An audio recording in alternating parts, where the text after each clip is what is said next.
Audio Jungle.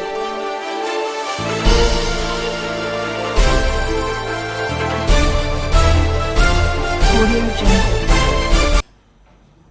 जो जहाँ का अपना जम्मू और कश्मीर के हालात हैं, इसके चलते जगह जगह पर एंगेजमेंट्स ऑपरेशनल जो हैं वो जारी हैं। आज भी ऐसा ही एक ऑपरेशन बटमालू के एरिया में श्रीनगर सिटी में हुआ, जिसमें 3 दहशतगर्द मारे गए। दुख की बात यह है कि हम लोग जब ऑपरेशन लॉन्च ही कर रहे थे सुबह, very early in the morning, कुछ 3 बजे के आसपास, उसी वक्त हमारी पार्टी फायर के नीचे आई और अनफॉर्चुनेटली उस फायर के दौरान एक हमारे डिप्टी कमांडेंट सीआरपी की तरफ से, जो सीआरपी टीम को केओटी को लीड कर रहे थे, उनको गोलियां लगी, जख्मी हैं, बेस हॉस्पिटल में हैं।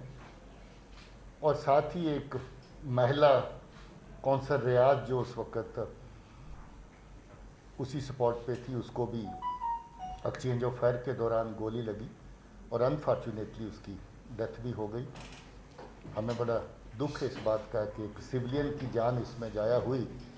बड़े लंबे अरसे से ऑपरेशंस बड़े साफ सुथरे चल रहे थे, मगर सिटी के हालात के चलते शायद ये अनफॉर्चुनेट वाक़ा जो है औरत की डेथ का भी इसमें पेश आया। अभी तक इस साल के दौरान श्रीनगर शहर के अंदर 7 कामयाब ऑपरेशन हो चुके हैं और 7 ऑपरेशंस में 16 दहशतगर्द अभी तक यहाँ मारे गए हैं, जिसमें जुनैद सहराई भी शामिल है, जो आप जानते हैं कि हिजबुल मुजाहिदीन का बड़ा कमांडर था। उसके अलावा भी काफ़ी कमांडर्स इस ऑपरेशन में मारे गए। मरने वालों में 5 लोग ऐसे हैं आतंकियों में जो श्रीनगर शहर के रहने वाले हैं और बाकी लोग 11 जो हैं वो बाकी ज़िलों के हैं। इससे आप अंदाज़ा लगा सकते हैं कि श्रीनगर शहर कितना निशाने पे रहता है बाहर के दहशतगर्दों के, जो बाहर के ज़िलों में ऑपरेट करते हैं। बार बार उनके ग्रुप बाकी ज़िलों से श्रीनगर शहर में आके पनाह लेते हैं और जहां पर दहशतगर्दी कार्रवाइयों को अंजाम देने की प्लान करते हैं और उसके मुताबिक जहां पर आकर के छुपते हैं और बहुत सारी कार्रवाइयां अंजाम भी देते हैं।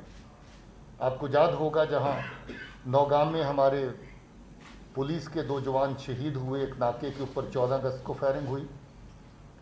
उससे पहले बीएसएफ के 2 जवान पांतच में उनके ऊपर अटैक हुआ और वो मारे गए। इसके अलावा पंथा चौक में हमारे नाके के ऊपर फायर हुआ, जिसमें हमारे जाबाज बहादुर जो एसओजी के हमारे बहुत पुराने मेंबर थे, उनकी डेथ हुई, मगर जवाबी कार्रवाई में 3 दहशतगर्द उसमें भी मारे गए। जिस साल कुल मिलाकर के अभी तक बड़ा कामयाब साल है। अमन और अमान के ख्याल से अगर देखें तो बहुत हद तक 19 के मुकाबले में 20 का साल हर पैरामीटर के ऊपर ज़्यादा बेहतर दिखाई देता है। ऑपरेशंस के हवाले से अगर देखें तो अभी तक 72 ऑपरेशंस इस साल के अंदर हम लोग कर चुके हैं, जिसमें 177 दहशतगर्द अभी तक मारे गए हैं, जिसमें 12 दहशतगर्द जम्मू के खित्ते में मारे गए और 165 जहां पर मारे गए। इसमें काफ़ी बड़ी तादाद फॉरेन टेररिस्ट की है जिनका ताल्लुक पाकिस्तान से है।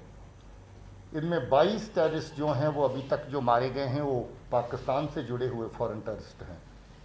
इससे ये भी साफ जाहिर होता है कि पाकिस्तान की इन्वॉल्वमेंट दहशतगर्दी कार्रवाइयों में डायरेक्ट कितनी ज़्यादा है। ख़ासतौर पे जैश और लश्कर के बीच में जो आतंकी काम करते हैं, दहशतगर्द काम करते हैं, उसमें काफ़ी बड़ी तादाद जो है पाकिस्तान से भेजे हुए उनके अपने दहशतगर्दों की है। मैं ये समझता हूँ कि फोर्सेस जिस तरीके से अच्छा काम ग्राउंड के ऊपर कर रही हैं, आने वाले वक्त में ऑपरेशन के फ्रंट के ऊपर और पीस बिल्डिंग के फ्रंट के ऊपर भी हमें और कामयाबी मिलती रहेगी। फोर्सेस की तरफ से हमारी कोशिश रहेगी कि हम कोलेटरल डैमेज जितना अवॉइड कर सकें, हर हाल में उसको अवॉइड करें। हमारी ये भी कोशिश रहेगी, जैसे आपने पहले देखा है कि हम लोग हर जगह कोशिश करते हैं कि अगर कोई दहशतगर्द इवन एक्सचेंज ऑफ फायर के दौरान भी सरेंडर करना चाहता, इस तरह की मिसालें हमारे सामने आई हैं, तो हम उसको मौका दें। बहुत सारे मौके ऐसे दिए भी गए। और हमारी ये भी कोशिश है कि अगर कोई नौजवान बच्चा गलत रास्ते पे चला गया है, उसको वापस लाएं। इसकी एक नहीं बल्कि बहुत सारी मिसालें हमारे पास पहले से हैं। बहुत सारे बच्चे वापस लौटे हैं, ख़ासतौर में साउथ कश्मीर में। उनका जिक्र हम ज़्यादातर नहीं करते क्योंकि उनकी अपनी सुरक्षा, उनकी अपनी सेफ्टी का सवाल रहता है, मगर 20 के करीब ऐसी तादाद लोगों की है जो दहशतगर्दी ज्वाइन करने के बाद भी वापस लौट करके अपने परिवार के साथ फिर से मिले हैं। मैं फिर से अपील करना चाहता हूं नौजवान बच्चों को भी कि वो गलत रास्ता अख्तियार ना करें, क्योंकि आपका गलत रास्ता न सिर्फ आपको ख़तरे में डालता है बल्कि हमारे समाज को, हमारे माशरे को, हमारे लोगों को ख़तरे में डालता है।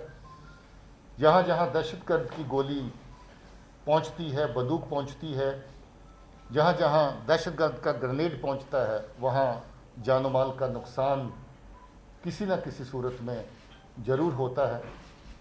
हम लोग इसको तभी अवॉइड कर सकते हैं अगर हम अमन के रास्ते को अपनाएं और दहशतगर्दी के रास्ते को तर्क करें।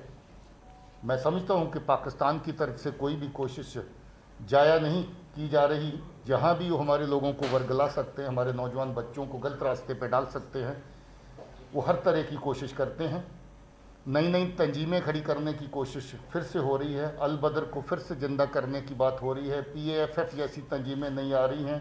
PRF के बाद ये नया एडिशन है और ये तमाम जितनी भी नई तंजीमें उठाने का चर्चा, इनको ज़िंदा करने का और नई तरह से पैदा करने का सिलसिला है, वो ज़्यादातर कराची में बैठ कर के पाकिस्तान के एजेंसी जो हैं उसको प्लान भी करती हैं और एग्जीक्यूट भी करती हैं।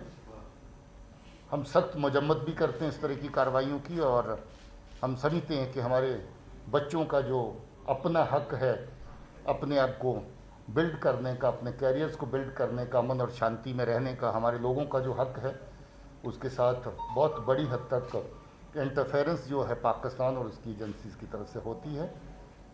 मैं फिर से जो हमारी महिला जिसकी जो रात वाले ऑपरेशन के दौरान एक्सचेंज ऑफ फायर में डेथ हुई, उस पर खेद व्यक्त करता हूँ। अनफॉर्चुनेट लॉस है और मैं उनके परिवार के साथ भी हमदर्दी जाहिर करता हूँ और ये भी दुआ करता हूँ कि हमारे ऑफिसर जो CRP की तरफ से जो ऑपरेशन के लीडिंग रोल में थे वो इस वक्त जख्मी हैं, क्रिटिकल हालत में हैं, और उनकी तंदुरुस्ती के लिए भी दुआ करता हूँ।